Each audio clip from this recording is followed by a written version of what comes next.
as human beings, the most significant interactions that we encounter with each other and with ourselves are defined by speaking, observing, and listening.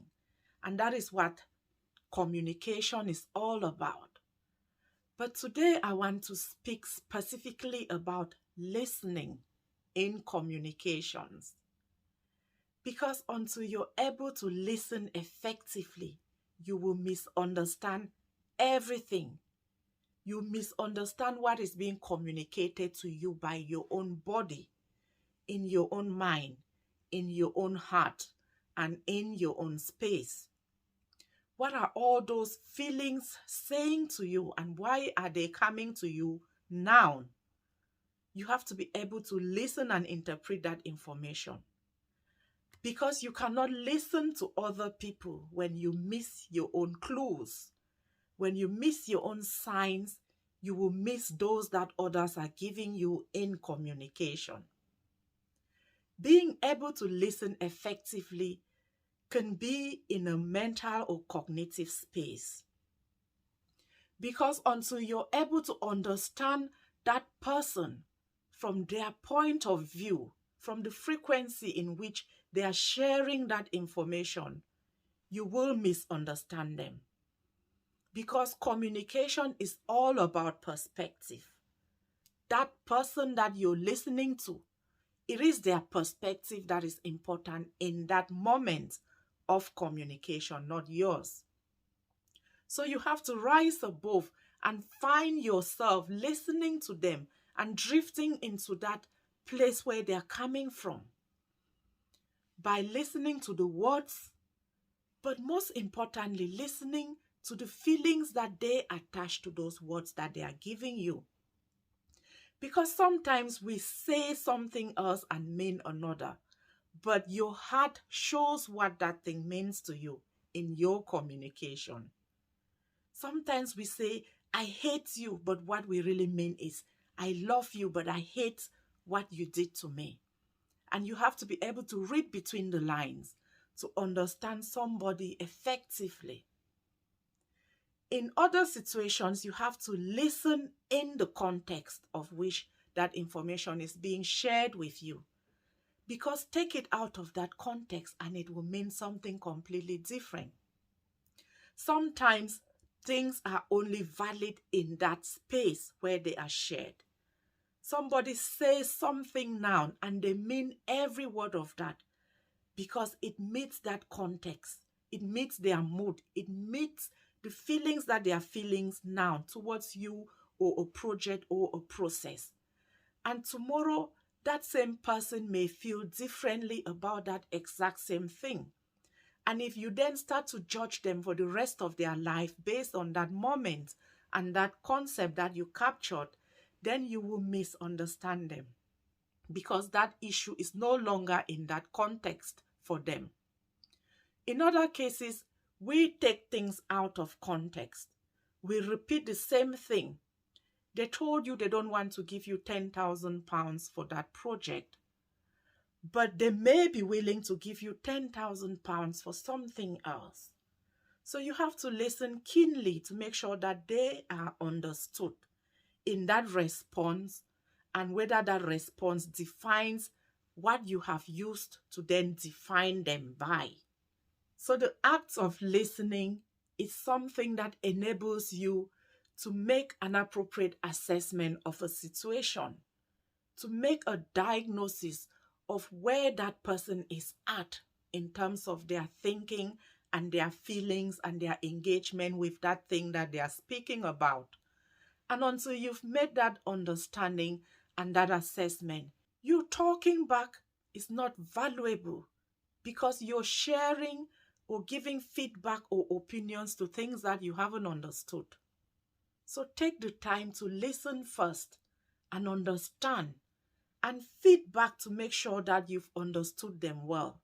Then share your own views and your own responses and opinions around that thing. Empathy is the other way in which you can communicate with somebody, but you can only empathize when you fully understand them, what they are communicating, what it means to them, how it makes them feel, then your response will be linked to that emotion that they are giving out, whether in caution or agreement or support and celebration or sympathy to what they are feeling. You first have to understand them to be able to then communicate and join them in that situation. So ultimately, it all comes down to perspective of the person who is speaking, who you're liaising with, how they see life, how they see that thing that they are speaking about, what they want from you. Do they want support? Do they want agreement? Do they want permission? Do they want feedback? Do they want empathy? Because sometimes we take over in communication when we don't fully understand what is expected of us in that situation that we engage in. But effective listening gives you that ability to respond in kind or to respond positively, even if you're challenging. You're challenging from the right place. You're challenging from the right heart and the right mind, the right emotion.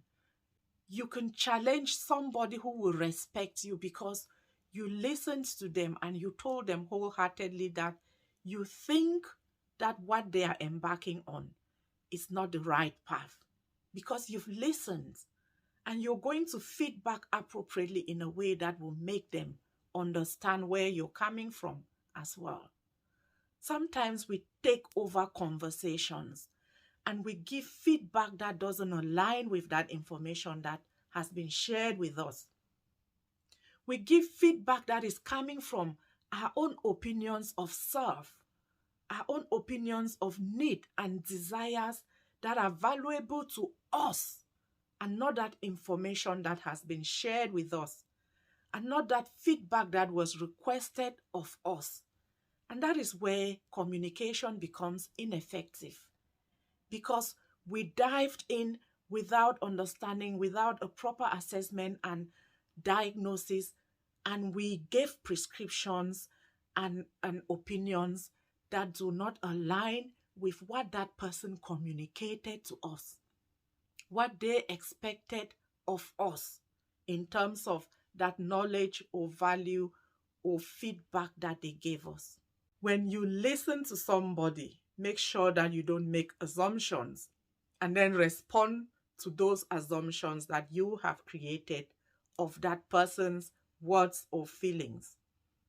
Generally, when people speak to us, they are expressing a wish that they have, that they want to share with you. They are expressing an emotion that they are feeling. They are expressing a worry or a joy or something that they already know and feel or that they anticipate may happen. And your ability to understand them from that point of view is the only way you can respond to them in terms of whether that wish is valid or whether that fear can be supported by you. If you fail to understand effectively, you give feedback that is out of the context in which that information was shared with you.